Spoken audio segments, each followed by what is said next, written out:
आज का विशेष संदेश संत रामपाल जी महाराज के उन सत्संग प्रवचनों का अंश है जो उन्होंने आज से 27 साल पहले यानी कि 1997 में हरियाणा के जींद जिले में फरमाए थे।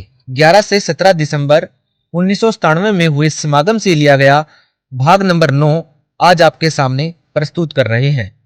ये विशेष संदेश इसलिए भी महत्वपूर्ण है क्योंकि जो ज्ञान 1997 में संत रामपाल जी महाराज भगत समाज को दे रहे थे वो आज हमारे सभी पवित्र शास्त्र भी प्रमाणित कर रहे हैं। ये सब इसलिए भी बेहद महत्वपूर्ण है क्योंकि गीता जी, वेद, कुरान, बाइबल इन सब सदग्रंथों को संत रामपाल जी महाराज ने सन 2000 में हरियाणा के रोहतक जिले में स्थित रोथा आश्रम बनने के बाद जांचा था। इससे पहले संत रामपाल जी महाराज संत गरीबदास जी महाराज द्वारा रचित अमर ग्रंथ यानी कि सूक्ष्म वेद से सत्संग प्रवचन करते थे। इससे ये सिद्ध होता है कि जिस सूक्ष्म वेद का ज्ञान कबीर साहिब जी ने गरीबदास जी महाराज के माध्यम से बुलवाया वो ज्ञान सभी पवित्र शास्त्रों से मेल खाता है।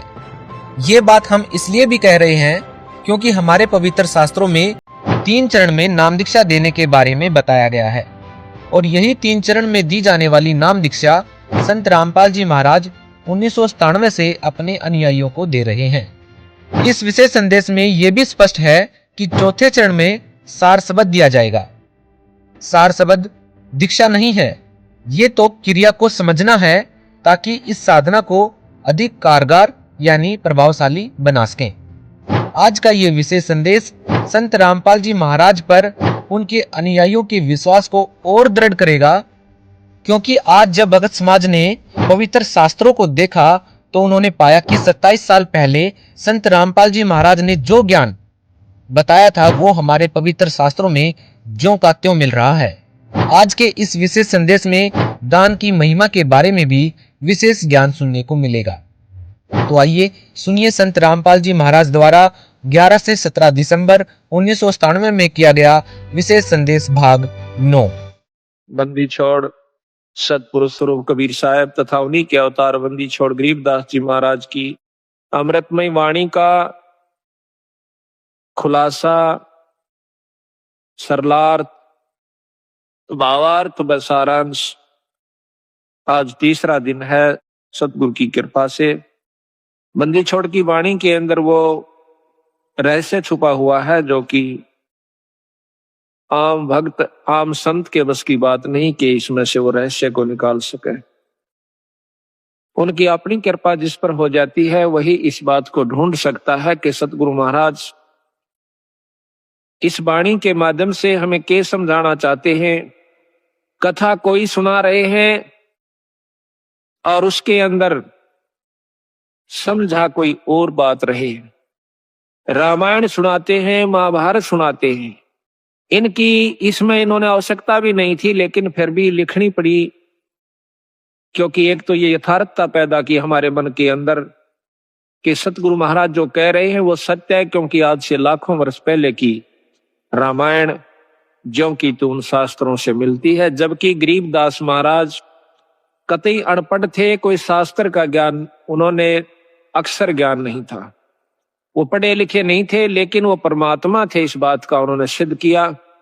आज से लाखों वर्ष पहले की जो भी घटनाएं घटी और जो शास्त्र प्रमाण देते हैं हिंदू और मुसलमान धर्मों के, वो जो के तो बंदी छोड़ ने लिखवाए ये प्रमाण करने के लिए कि मैं जो कह रहा हूं वो सत्य है। यही कबीर साहब ने लाखों वर्ष पहले की और साथ में योगियों की वो उपलब्धियां जो कि युग बीत जाते हैं उनको जब प्राप्त होती है वो ज्यों की तो बंदी छोड़ने सारा कुछ इसके अंदर वर्णन करके दिया। उन योगियों की उपलब्धियां बताई कि कौन सा ऋषि ने क्या उपलब्धि की, क्या साधना की, उसके प्रति उसने क्या फलस्वरूप उसके प्रति पाया और फिर उससे आगे उसके साथ क्या बना, ये भी बंदी छोड़ ने इसमें लिख रखा है।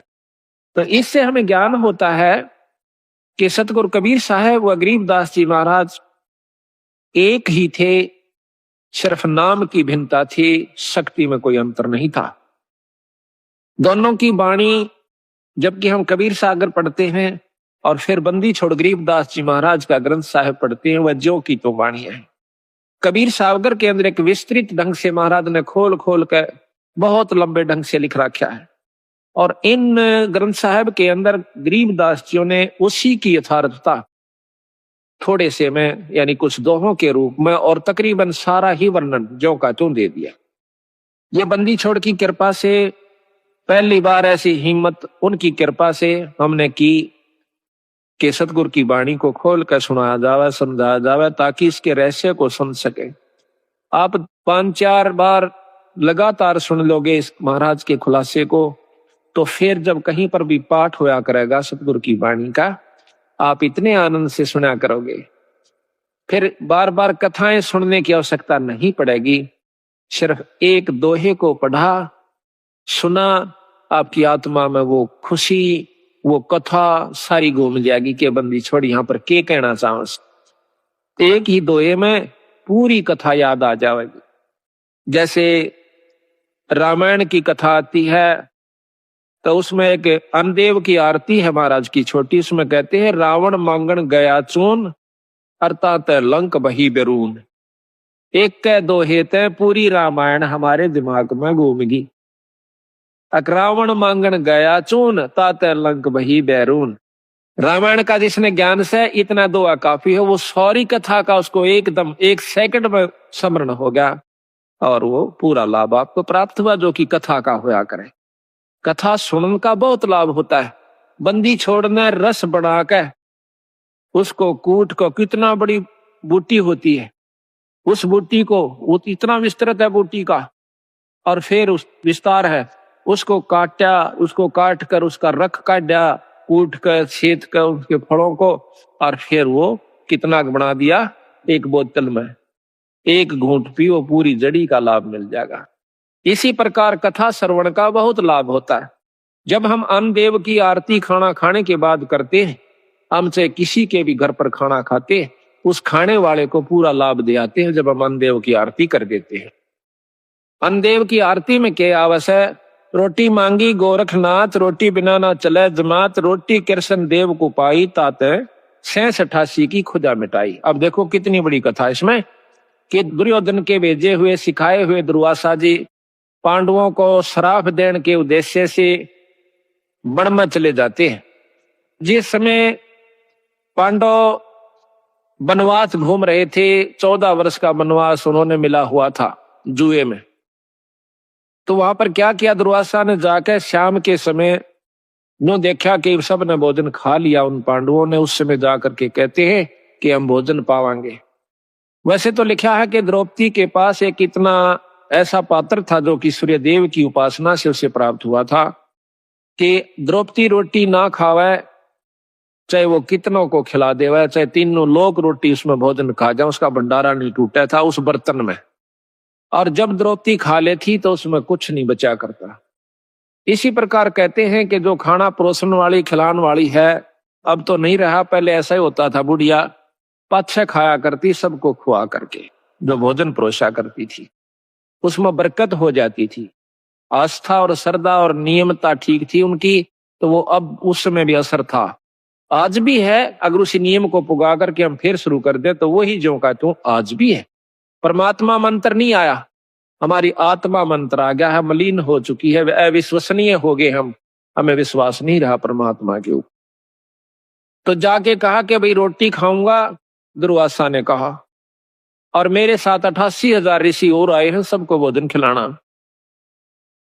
अब भाई स्वयं के सारे के सारे द्रौपदी से प्रार्थना करी कि द्रौपदी आज तो जुल्म हो गया और हमने मालूम है क्यों आया है। दुर्वासा दुर्योधन का सिखाया हुआ आया है, उसका भेजा हुआ आया है कि उनके श्राप दे का हो, और भाई आज तेरे हाथ में हमारी इज्जत से द्रौपदी कुछ कृपा कर दे।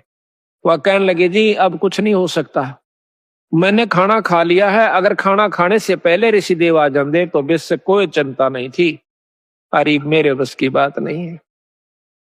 अब 5 पांडव सोच करते हैं, चिंता करते हैं, अब क्या बनेगा।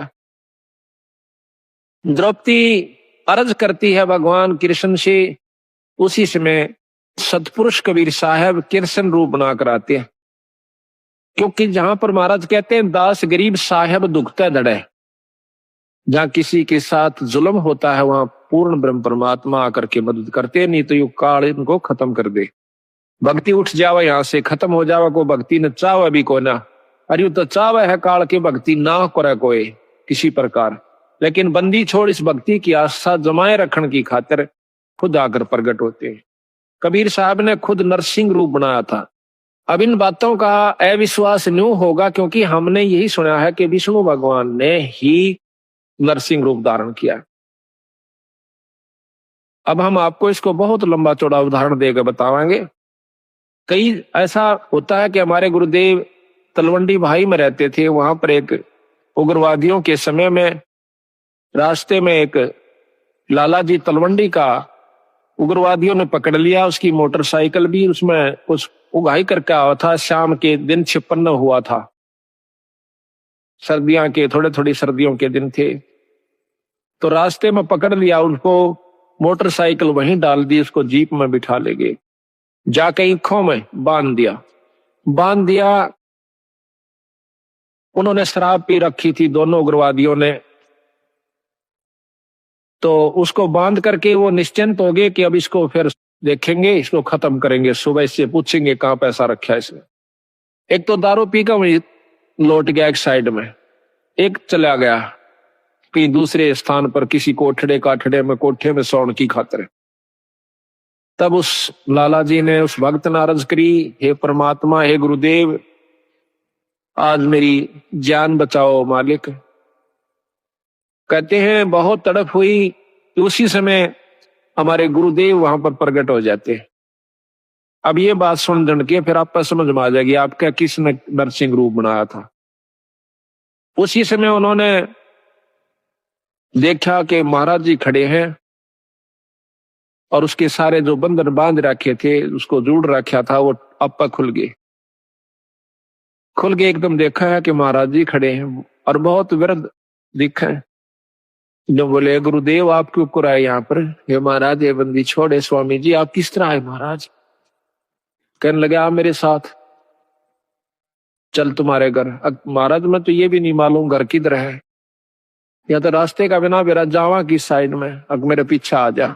पीछे गारा में का, पानी में का, ईखों में का निकल कर और तलवंडी मंडी में आकर उनके घर के बाहर ने आगे छोड़ कर कहने लगे अपने घर में जा।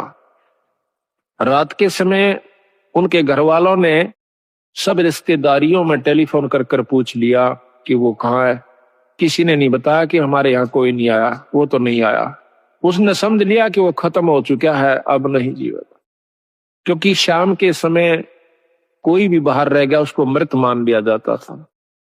ऐसा खतरनाक समय चल रहा था पंजाब में। तो उसने आके कुआड़ खुटखुटाया। अब कुआड़ कौन खोले? वहां से 5 बजे मंडी में सारी में ताला लग जाया करता था, सब अपने अंदर घुस जाया करते थे। आवाज दी, घर वालों ने देखा कि आवाज तो आवाज अपने उसकी। फिर ऊपर का देखा उन्होंने कि कहीं इनके साथ उग्रवादी तो नहीं है, अभी इनको ले आए हो पकड़ कर, आवाज दो आ रहे हो। वो अकेला खड़ा दिखा। उसी समय भाग्य आए पैड़ काले में कर 2 कुआड़ खोल दिया, एकदम ऊपर ले जाकर फिर बंद कर लिया। उनसे पूछा कि कहाँ थे? उसने बताया कि हम उग्रवादियों ने पकड़ लिया था मेरे को। फिर कैसे आए कि गुरुजी अन छुटवाए।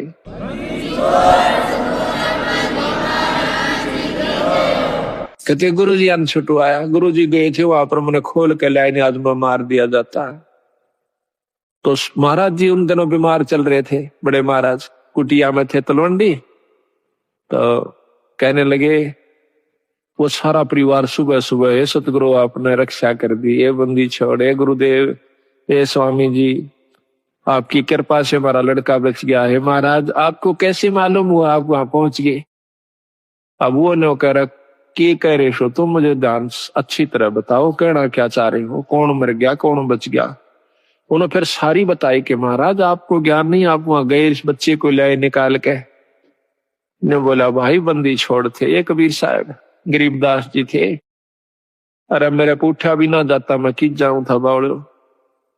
अब देखिएगा कि वो अपने हंस को बढ़ाई देते हैं और काम उसके बदले में आप कर जाते हैं, क्योंकि वो अगर उस गुरु की बेइज्जती हो से तब बंदी छोड़ की बेइज्जती हो से।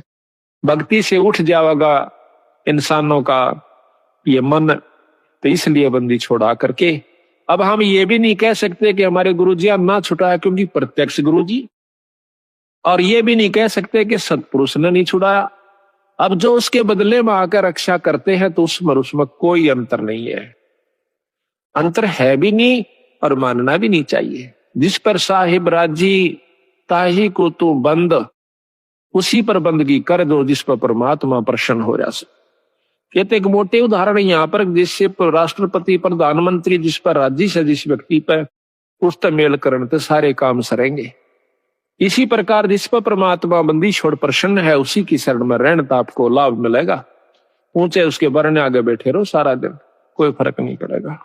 तो इसी प्रकार हम यथार्थता को भूल कर अपने उन्हीं मनमुखी साधनों को अपना लेते हैं, जिसके परिणाम स्वरूप हम फिर लग 84 के गेड़ में आकर और बंदी छोड़ी इतने दयालु हैं, ये फिर ढूंढने से दुख सुख पाके देखिए कहां कहां से आपको इकट्ठा कर लिया, हमारे जैसे तुच्छ जीव को।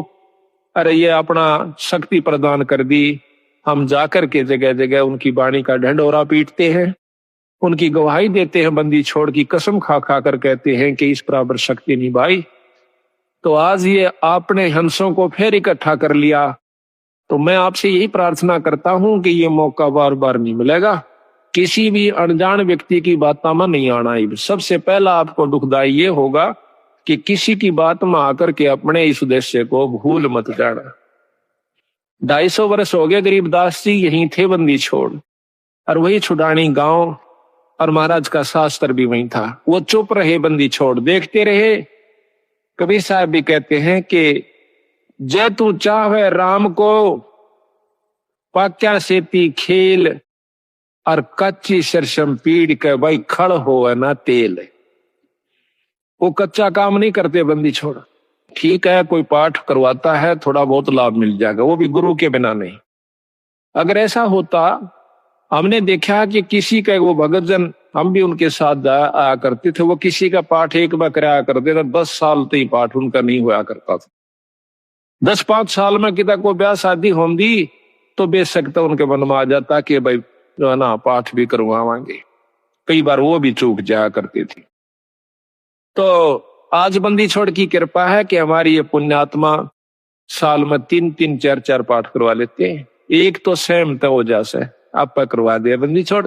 ईसा सुख दे है आत्मा नो कुरड़ा उठे से एक बंदी छोड़ के नाम पे जरूर करना चाहिए पाठ।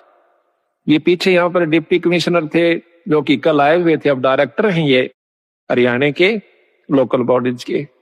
ये यहाँ पर श्री गुलाब सिंह जी स्रोत IAS, तो इन्होंने मेरे ख्याल में ये नवंबर में शुरू किए थे। हमने पहला पाठ नवंबर 96 में किया और अप्रैल मई में ये चले गए थे ट्रांसफर होकर के डायरेक्टर बनके। अब देख लो 7 महीना में 5 पाठ करवाए थे इन्होंने, और फिर एक कुटिया में करवाया। अब पिछली की हुई कमाई तो इनके सामने है कि आज एक राजा है, और अगली फिर दोनों हाथा शुरू कर दी बंदी छोड़ की वाणी का। तो इससे सिद्ध होता है कि बंदी छोड़ प्रसन्न है कि जो हम कार्य कर रहे हैं, और इसका परिणाम यही हुआ कि आपको यहां पर अवसर भी देते हैं, हिम्मत भी दे से, और समय भी देते हैं, और धन भी दे से। आपकी आस्था बन जाएगी। तो ये कच्चा काम नहीं करते बंदी छोड़। तो इन्होंने 250 वर्ष इंतजार करनी पड़ी कि कोई इस बात को समझ कर और नीयत से, इसमें छल कपट नहीं चलता, इसमें पॉलिटिक्स राजनीति को बंदी छोड़ पसंद कतई नहीं करता। ये हमने आजमा कर देख रखी। अगर मैं भी कसूर करूंगा तो मेरा वो दोनों बात से अपनी छतरी अपनी छाया हटा लेगा ऊपर तय, और भाई ने वाह बात से घर तो बाहर लकड़ते पाला पड़े से कर्म का जाडा लगेगा, सर्दी लगेगी। इसी प्रकार सतगुरु अपनी छत्र छाया में अपने बच्चे ने छत्ती का ला कर रखे। जिस प्रकार छोटे से बच्चे ने माता पिता और दादा गुदड़े में लको कर रखा करे अकेले इसका सर्दी ना लग जा, तो न्यू हमारे को बंदी छोड़ जब उसकी शरण में आ जाते इस प्रकार रखे से। पर हमारी कुमत जो से थोड़ी को ना चौथे युग में आ गया, इकट्ठी होती होती आ रही से। महाराज के युगन युगन की वासना हुई इकट्ठी आन, निर्मल क्यों कर होगा कोई संत लग्या नहीं कान। तो बात यही हमारा कहने का तात्पर्य है कि जो 40 साल से वहां पर पापड़ बेल रहे थे, उनकी करनी मंत्र था, उनकी कथनी कुछ और करनी कुछ रही। यहाँ पर कथनी थोड़ी हो, करनी अधिक हो, जो परमात्मा बंदी छोड़ प्रसन्न होते हैं। इन सारा बेरा हम सोच क्या रहे हैं, करांगे क्या, हम इस तक के छुपा सकते हैं। जीता दास गीसा पंथ के अंदर गीसा संत का एक परम शिष्य हुआ है। वो कहते हैं अपने गुरु को परमात्मा स्वरूप समझकर चले, तो वह कहते हैं कि मेरे पर्दे के महरमी पिया जी, अपने गुरु को कहते हैं, और आपसे कहां लकोय लो जिया जी, पर्दे तक के आप मेरे जानने वाले हो, ई बाप तो मैं के छुपा सकता हूं मालिक। तो इस प्रकार हमारा भाव बना रहे कि हम ईश्वर से कुछ नहीं छुपा सकते, वो सारी जानते हैं। तो यही कारण रहा कि सारे हरियाणा में मुश्किल से साल भर में मेरे ख्याल में 5-4 पाठ किसी किसी का हुआ करते थे। वो भी एक पिछली कोई रिवाज रस्सी बनी हुई हो तो वो हो जाता था। आज बंदी छोड़ की कृपा से एक महीने में 25 और 26, 27 पाठ होते हैं। वो भी हम 1-2 अपनी किसी कारण की जो है ना रेस्ट की खातिर टाल कर देते हैं, ना तो 30 के 30 पाठ हम कर सकते हैं। और इसी परिणाम स्वरूप आज मार्च तक हमारे पाठ आगे जा लिए, जबकि पहले तो हम करा करते 3 दिन में, 3 दिन के हिसाब से चला करता मैं। अब पाठ तो 3 दिन का ही होता है, लेकिन मैं सिर्फ एक रात्रि में जा सकता हूं। शाम को जान पाऊं मध्य के दिन शाम के समय, तो पाठ उसी दिन शुरू हो जाएगा। जैसे आज पाठ एक शुरू हुआ था, कल दूसरा हो जाएगा, परसों तीसरा हो जाएगा। पाठ रोज एक प्रकाश हो जाता है। इसके हिसाब से लाइयों के एक साल में 300 पाठ, 400, 350 पाठ हो जाते हैं। तो आप देखियो बंदी छोड़ना दोनों हाथा बरसन लाग रहे हैं। आज हरियाणा, पंजाब और दिल्ली, इसमें सतगुरु की विशेष रजा होने लाग रही है। ये तो शुरू से ही ऐसे थे बंदी छोड़, आज के कोना सतयुग से चले आ रहे हैं, सतयुग से पहले के भी हैं। तो जब कुछ भी नहीं था तब भी बंदी छोड़ कबीर साहब थे, गरीबदास जी थे। सतसुकृत नाम से सतयुग में आए, त्रेता में आए मुनिंदर नाम से, द्वापर में करुणामय नाम से, और कलियुग के अंदर बंदी छोड़ आज कबीर नाम से आए। अवतार तो इनके और भी होते रहेंगे, जैसे गरीबदास जी उन्हीं का अवतार थे, लेकिन महिमा कबीर साहब की रहेगी। एक नाम ही चलता है इनका, शक्तियां उनकी आती रहेंगी, नाम बदलते रहेंगे, समय समय पर आकर के अपनी हंसों को फिर इकट्ठा करते रहेंगे। हम तो बंदी छोड़ के नौकर हैं। जिस प्रकार एक कुबाड़िया होता है, सेठ साहूकार, वो कुबाड़ी का काम करता है। वो अपने नौकर को, जिसको वो 10-20 रुपए, 30-50 रुपए रोज के देता है, उसको क्या करा है, एक चुंबक दे दे से डोर का बांध कर, और वो उस चुंबक को ऐसे घिसराते चलते हैं, नो टेकते चलन से। उस चुंबक के साथ लोहे के कण जो कि रेत में रले हुए हों, उसका चिपक जाते हैं। और वो क्या करता है, वो नौकर उसको उतार के अपनी झोली में डाल लेता है, फिर चुंबक रखना शुरू कर देता है। शाम तक 10-20 किलो लोहा वो ला करके कुबाड़िए को दे देता है। इसी प्रकार बंदी छोड़ ने अपने नाम रूपी, वाणी रूपी चुंबक हमें दे रखा से। हम हर गांव में इसको टिका टिका कर देख रहे हैं। जो बंदी छोड़ के हंस यानी अनुकूल व्यक्ति हैं, जो अधिकारी जीव हैं, वो तो सतगुरु की बात सुनते चिपक जाते हैं।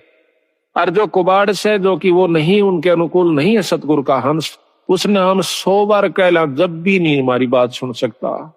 क्योंकि जिस प्रकार लोहे ने लकड़ी पर 100 बार रख ले और किसी चीज पर रख ले, वो नहीं पकड़ेगा। तो बंदी छोड़ के जो प्यारे हंस हैं, वो हर गांव से इकट्ठे होकर के, आज देख लो कहां कहां से आकर के, और 2.5-3 साल के अंदर अंदर बंदी छोड़ की कृपा से हजारों की तादाद में भक्तजन इकट्ठे हो गए। एक परिवार में शुरू हो से सारा परिवार बंदी छोड़ की शरण में आ जाता है। और अभी यही हो रहा है इसकी विपरीत के एक व्यक्ति भी बिगड़ गया तो सारा परिवार का ही वही हाल हो जाएगा। तो सावधानी ज्यादा से इसमें, अपने अहंकार मान ने खोकर रखे, माटी समझ ले, जैसे काल उदाहरण दिया था। तो इसी प्रकार दास भाव हमारे अंदर आ जाना चाहिए। हाँ, तो कहने हम ये चाह रहे थे कि वो कृष्ण भगवान जब वहां पहुंचे बंदी छोड़ कृष्ण रूप बना करके जाते हैं। अब देखिएगा कि परम शक्ति जो है वो भगवान कृष्ण के भी साथ है कबीर साहब, भगवान ब्रह्मा के साथ भी है, शंकर जी के साथ भी है, क्योंकि ये तीनों उनके शिष्य हैं। और हमारे तो वह बहुत अच्छी आत्मा है, परमात्मा इसलिए कहलाते हैं, उनमें दया भी ज्यादा है, वो सहनशील भी ज्यादा है। वो तीनों के तीनों ब्रह्मा विष्णु महेश भी बंदी छोड़ के शिष्य है। कहते हैं हमने ब्रह्मा को नाम दिया, ओम मंत्र दे रखा ब्रह्मा को, विष्णु को नाम दिया हरियम नाम विष्णु को दे रखा है, और शंकर भगवान को सोहम मंत्र दे रखा सतगुरु ने, और वही मंत्र हम फिर उनके अनुसार भी जाप कर रहे हैं। तो उनका जो असली नाम है वो अभी इनको नहीं दिया, क्योंकि इन्हों में वो भाव उत्पन्न नहीं हुआ। तो बेशक हम पहला मंत्र देते हैं, वही परंपरा है। उस मंत्र के बाद फिर देखते हैं कि इसमें कुछ आस्था बढ़ी है तो हम सांस का सुमन दे देते हैं, और भी ज्यादा वो परख की जाती है कि इसमें कितनी आस्था बढ़ ली है। उसके बाद फिर उसको सार नाम दिया जाता है। आस्था के साथ उसकी कमाई देखी जाती है, कमाई का नारा पता लग जाए हमने कि इसमें कमाई है कि नहीं है, इतना बंदी छोड़ने शीशा दे रखा है, तो उसको सार नाम दिया जाता है। उसको वैसे नहीं दे, हम चाहे कितना प्यारा हो, चाहे काली मानो, चाहे राजी रहो, वो उसकी इच्छा। तो इसी प्रकार सतगुरु महाराज ने कहा कि नाम के बाद फिर शब्द दिया जाता है, सार शब्द। वो तो बहुत ही कतीनो ताक है और परख के जमा घिस निकलने है जीव की जब दी जाती है। पर बंदी छोड़ने बता देंगे कब ये अधिकारी हो चुका है। तो वो तीनों के तीनों भी बंदी छोड़ के अंश है। यानी महाराज कह रहे हैं कि सतगुरु ताना तनिया, गरीबदास जी कहे सतगुरु ने ताना तनिया, और तीनों भाई राच रचीड़ा है। राच रचीड़ा ये ताणी बनाने के इस वस्तु ने सामान ने राज का आकर रचीड़ा का आकर कि ये जो तीनों ब्रह्मा विष्णु महेश के द्वारा यह सृष्टि यहाँ की रचवाई है, और ये तीनों राज रचीड़ा है। यानी एक तो बनावे से, एक पालन पोषण करता है और एक संहार करता है। ये तीनों राज रचीड़ा है सतगुरु के। तो यहां पर भगवान कृष्ण के रूप में सतगुरु महाराज आते हैं और आके कृष्ण भगवान पूछे है, क्योंकि अब कृष्ण का ही रोल चलेगा। अब जैसे ऊपर से हुक्म आया एसपी नहीं जाना है तो वहां एसपी ही जाएगा। दूसरे मोटे अक्षर में यही समझ लो कि हुक्म प्रधानमंत्री का है या मुख्यमंत्री का है, लेकिन उस मौके पर एसपी जाएगा, वो अपना कार्य वहां पर पूरा कर रहा है।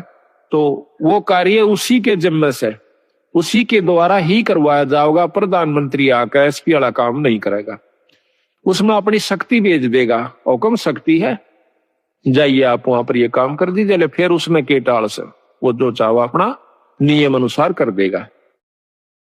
तो यहां पर सतगुरु महाराज के हुक्म से समझो या उनका स्वरूप समझो, वही खुद आ जाते हैं, प्रकट हो जाते हैं। वहां भी कृष्ण बैठा है और वहां भी प्रकट हो गए कृष्ण जी के रूप में, जैसे अभी गुरु जियों का उदाहरण मैंने आपको दिया था। तो आकर के द्रौपदी कहती है भगवान बहुत दुखी होगी। क्या बात है भाई कि दुर्वासा 88,000 ऋषि लेकर आ गया भगवान और हमें श्राप देना चाहता है।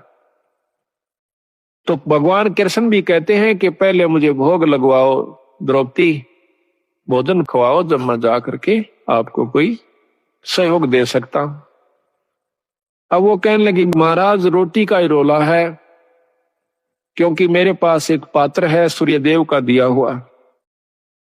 अगर मैं भोजन नहीं खाती तो इतने तो मैं कितने ही आ जाओ मैं भोजन दे सकती हूं, लेकिन मैं भोजन खा चुकी हूं, अब मैं असमर्थ हूं, उसमें कुछ नहीं बचा है।